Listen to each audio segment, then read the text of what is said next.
Hi guys, how are you doing? I hope you are doing well.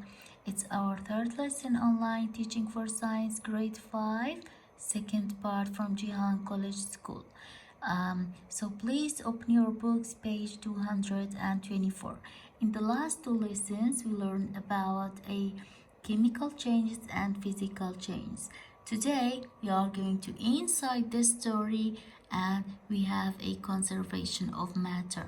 Conservation of matter. Let's see what's a conservation of matter. Physical changes and chemical reactions can cause matter to look different.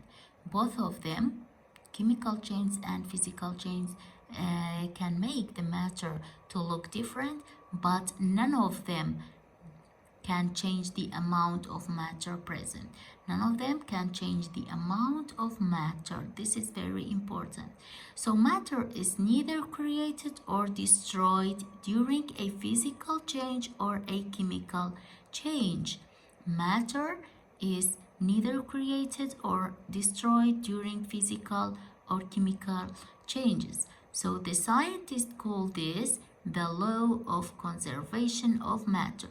They call this the law of conservation of matter. Also, sometimes the mass involved in a chemical change may be harder to measure than those in a physical change.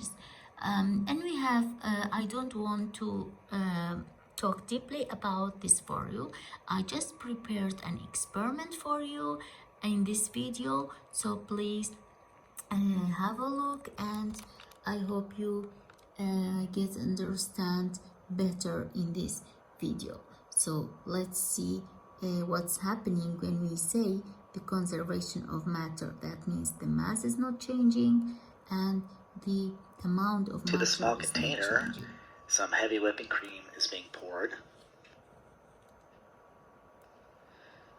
Heavy whipping cream, which is also called heavy cream, has a milk fat content between about 36 and 40%. Cream also has proteins, and one of the important proteins is a protein called casein. The high amount of fats and proteins, you can see the liquid is very thick. Here we have some vinegar, also known as acetic acid, and it's a clear liquid. Onto the balance will be the two chemicals that we looked at before, including an empty dish, and we're going to measure the mass of the two chemicals, also known as the reactants.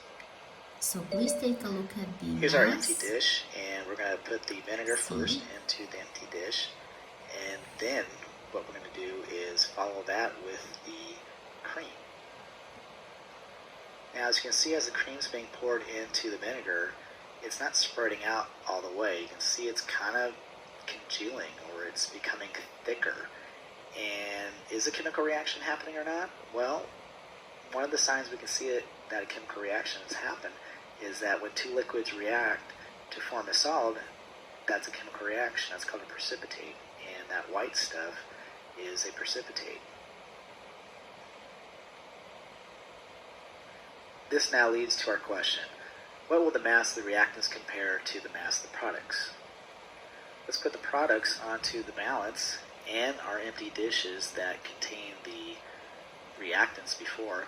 Now, the reactants mass was 61.4, and let's see what the mass of the products are. Looks like it's 61.5, and now it's 61.4. So it looks like they're the same. So this demonstration shows that the mass of the reactants equals the mass of the product, and that no matter is lost during a chemical reaction. What happened was the acidity of the vinegar caused the casein protein to tangle into solid masses called curds. This is essentially how cheese is made. And so that's how you get a solid product from that liquid milk.